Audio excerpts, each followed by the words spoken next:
You are listening to Film vs. Analytics, a Fantasy Points podcast where each day we discuss a new rookie based on the Dynasty ADP, battling them out, Film vs. Analytics. I am your host, Brett Whitefield, the film expert, and I am joined by Scott Barrett, the analytics goat. We are Fantasy Points. What? Why are you shaking your head? You're welcome.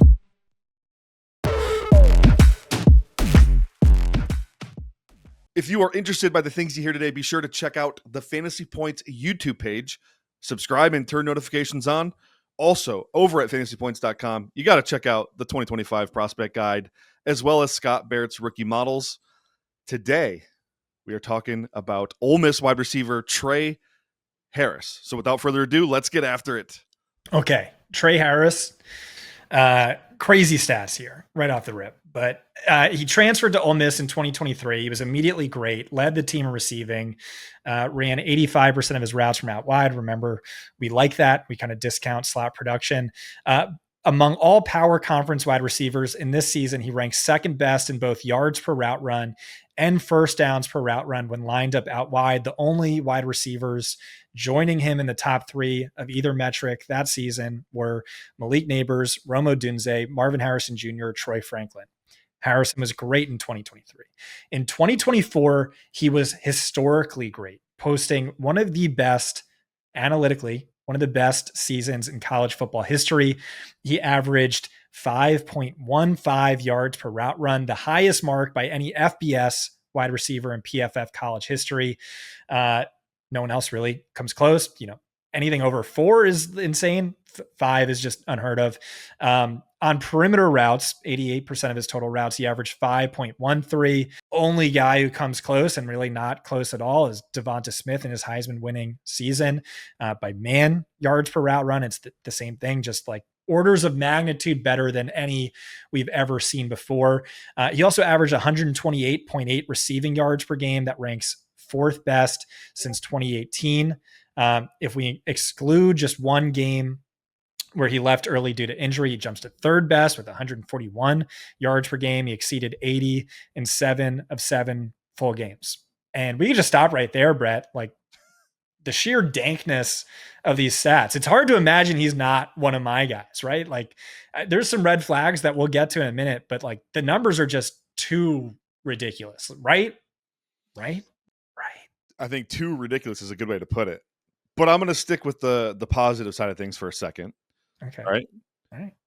You mentioned the production profile. I'm not going to talk about that anymore. But when I look at Tre Harris, I see a guy with legit NFL size and frame. He's kind of your classic throwback height, weight, speed guy. He checks all those boxes. I know the 4.5, 440 wasn't what people hoped for, but it's kind of irrelevant to me. It checks a box, and I think he's fast enough. He's got a very proficient vertical skill set.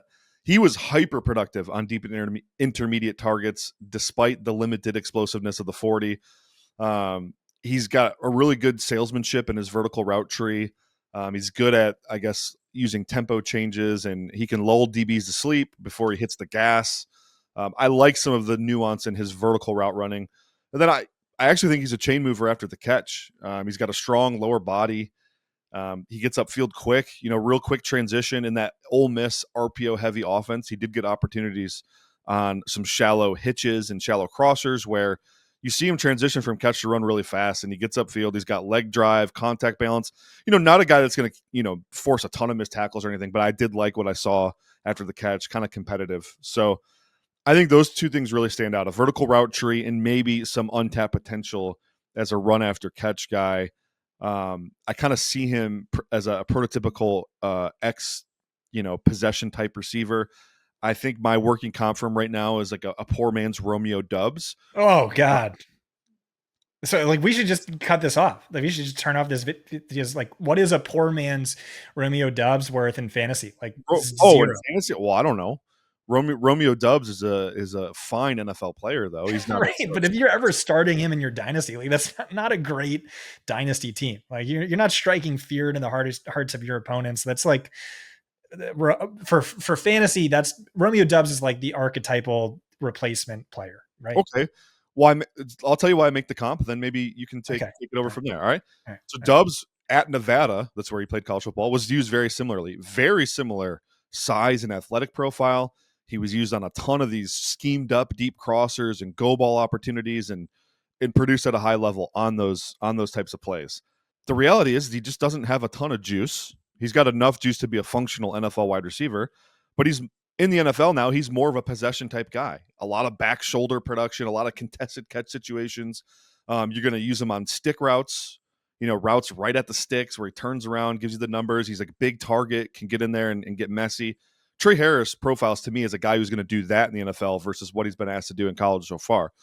So that's why I go with the Romeo Doubs comp. I mean, sure, there's a million other. I think on the phone once with you, I may have said he's like a super duper poor man's Keyshawn Johnson. You know what I mean? Like very high, just possession, not a lot of gas. Shouldn't be a high touchdown reception player depending on the offense he lands in. Anyways, I'll turn it back over to you. Yeah. So when I read off those stats, like you should be thinking comps like Jamar Chase or just the stats are so crazy. Heck no. But no, I get poor man's Romeo Doubs, unfortunately, because Tre Harris is waving red flags like a fat girl in color guard. There are so many, and they are so damning. So I'll start off with the first one. Most obvious one is he's old. He's already 23 years old, and that's not a concern from a dynasty perspective. Like, oh, like I have fewer years of viable production from this player. It's really just that it calls all of his production into question, or it has to be de-weighted because there is an inherent competitive advantage from being 23 years old playing against 18, 19, 20-year-olds. You have experience, you're bigger, all this stuff. And you see that bear out. In the draft over the past decade, 15 wide receivers were 23 years old on draft day or older and drafted rounds 1 through 2. Only 2 have ever made the Pro Bowl. So that's the first concern. The second is, okay, he put up big numbers at Ole Miss, but that came after 3 underwhelming seasons at a group of 5 Louisiana Tech, where his numbers just didn't really jump off the page. His best year, he ranked 27th in the group of 5 in yards per route run. Tez Johnson, that same year, ranked 2nd. And so that's another concern is the Ole Miss production kind of came out of nowhere. The other one is small sample bias, small sample concerns. He missed 5 games last year, ran exactly 200 routes. So if he ran 1 fewer route, that would miss my typical 200 route cutoff to qualify, right? And it's not just that, but it's also, you look at the schedule in these games, he compiled over 50% of his yards against non-power conference schools. Group of 5, Georgia Southern, 225 yards. FCS Furman, 179 yards. Group of 5, Middle Tennessee State, 130 yards. And so, we talked about yards per game, 4th best this past decade, whatever. You take out against power conference only, it's just 99.2 receiving yards per game. And so keep that in the back of your mind. So first of all, you nailed it with those stats. I had those all ready to go. So thank you. Also, you look at the nature of the way he was used at Ole Miss. Yep. Next red flag. So it's a big Lane Kiffin offense thing. We always talk about the fraudulent slot production, right? Mm-hmm. Well, Lane Kiffin can do that with outside wide receivers too. And what he does, he goes with these heavy 3x1 sets on a far hash where Tre Harris is playing, usually X or Z. He's the far guy in the 3 set. And he's running either some type of go, post, or deep over, and he's got clear out routes coming inside before him. So the slot guy will run, some type of go ball. Harris is running a deep crosser underneath him, kind of clearing the space out, and he's getting a ton of action. He basically has the entire field to run into, an ocean to run into. And so as long as he runs with some type of tempo and knows how to utilize tempo changes, he's going to be an explosive player on that offense. Jordan Watkins, oh boy, a teammate of his, I thought actually arguably had better tape than Tre Harris. He had better stats. Yeah. Sorry. Well, it's all right. We got to dive into it. This is did a lot of the same things, and when Harris missed time, Watkins was every bit as productive and against better teams even. Yep. And so we were going in ascending order of redness of flags, like burgundy to all the way to crimson. So Elijah Moore burned me.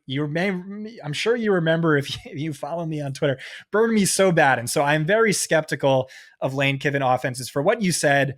Everyone says the same. Nick Saban says that Kiffin throws the ball. It's a spread. It's a pass heavy offense. But he is elite when it comes to cooking up good schemes to get players open. That's a Nick Saban quote. Plenty of people have said the same thing. You're saying the same thing.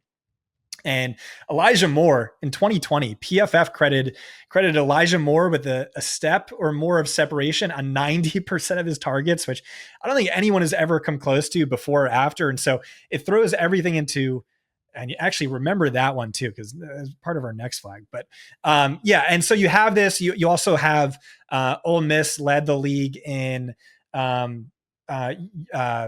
completions against busted coverage over the last 2 seasons. In play action passes and plays with motion. Those are efficiency cheat codes. But like the key point you brought up here was Jordan Watkins and the wide receiver too. He's in this class and he's like a projected round 7 or a UDFA. But across the 5 games Tre Harris missed, the offense only saw a 3% drop off in passing yards per game.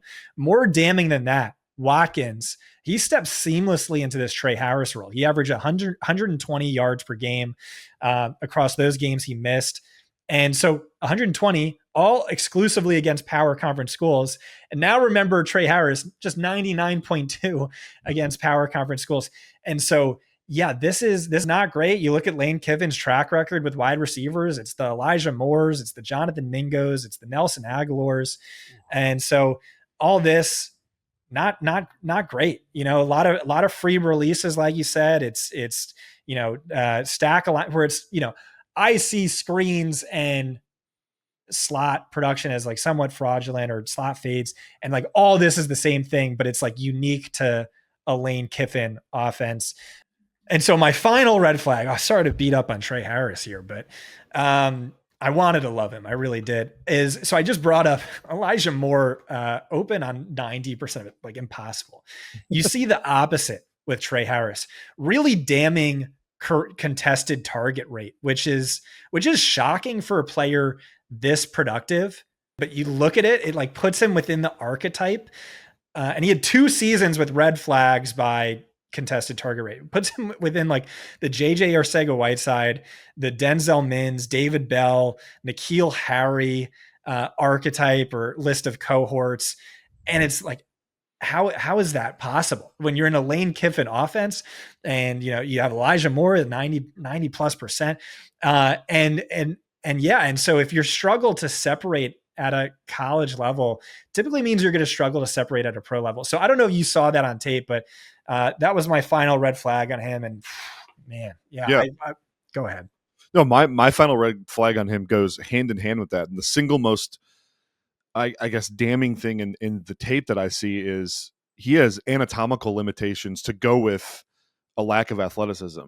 Really tight hips, really tight in the ankles. And so that's a huge limiting factor from a route running standpoint. And this is why you don't see big time separation.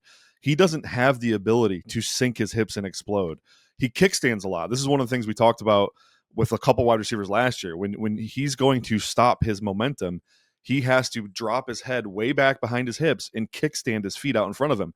What that does, guys, is that tells the defensive back where you're going because they can read your hips. When you are able to keep your head over your hips and explode, you're not giving any tells. Your hips are basically staying in the same direction as the defensive back, and your hip rotation doesn't change until very late. So he doesn't have that ability. And then the stiff ankles stops him from being able to roll through routes really fast as well. In order for him to change directions, he has to slow down dramatically. And I think those two things, like, does that mean he can't be a good NFL player? No, not at all. It just, the crazy production profile and the tape just don't match. Like, there's just too many limitations athletically and anatomically that I just don't think he'll ever be able to come close to recreating that.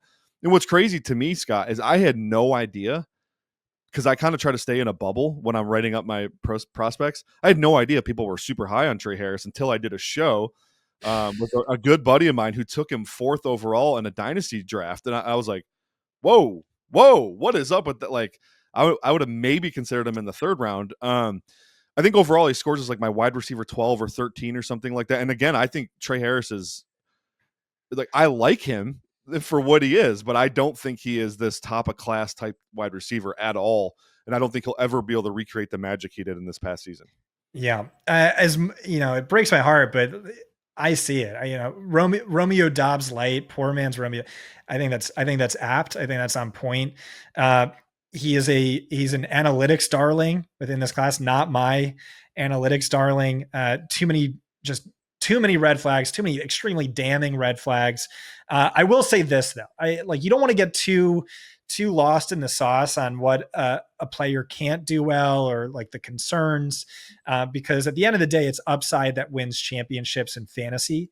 And you want to gravitate towards upside. So even if he is this sort of high risk, high reward prospect, it's better to lean into that.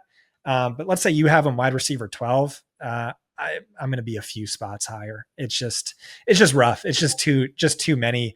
And I don't know what about this other Ole Miss wide receiver? Is he maybe someone to keep an eye on in like the late round 4 of your rookie draft?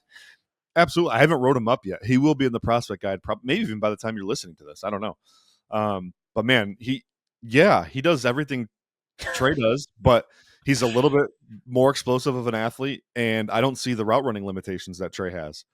Now, there's also red flags with him. There's a reason he didn't really break out right until Tre Harris got hurt or anything like that. So we have to be cautious with him as well. And I did rank Tre Harris higher. I made the joke that his tape was better. But I do think all things considered, Tre is a better prospect than Jordan Watkins. But I'm also interested in Jordan Watkins on, like, if I'm an NFL team looking for a big play threat on, day 3, late round 4, early round 5, I'm going to be all over Jordan Watkins. Yeah. All right. Well, there you have it. We're going to break some hearts, I think. Pour one out for our guy, Debro. Yeah. But I wasn't going to mention his name because maybe I shouldn't have. He's a talented analyst. He's the best. I didn't want to throw him under the bus. We vastly disagree on this particular player. That's okay. We agree on many other ones. So before we go though, Scott, if in dynasty drafts, rookie drafts, so let's say it's super flex head and premium, that's usually what we do. Were you starting to look at Tre Harris? You mid second round for you? I guess it depends. This is what we keep saying, Brett. Is just like we kind of don't like this wide receiver class. We love this running back class, and we're gonna get into those running backs. I just don't see myself taking him. It's just like why would I take him when I could take this tight end or this running back? And so, not one of my guys. Probably going to just look at another position. That's where all the value is in this class. Yeah, it sounds crazy, but I'm at the point too where, like, even if 12 running backs have gone off the board, I'm probably still going to go with the running back over Tre Harris. Well, I think who we're talking about next is 2 wide receivers we love. So be on the lookout for that. 2 guys we're actually excited to draft. Well, let's just tease it. The Iowa State bros. There you go. Yeah. Jalen Nolan, Elijah Higgins. They're both dogs. We'll be talking. I like one more. You like the other one more. Yeah, but I love them both. They're both great. Right. Very different players. Is that a capitulation? Maybe. I love it. All right, we'll be back soon with the Iowa State wide receiver bros. We're going to do another 2-for-1 episode. Seems like you guys liked the Texas one. Thanks for listening. We are out.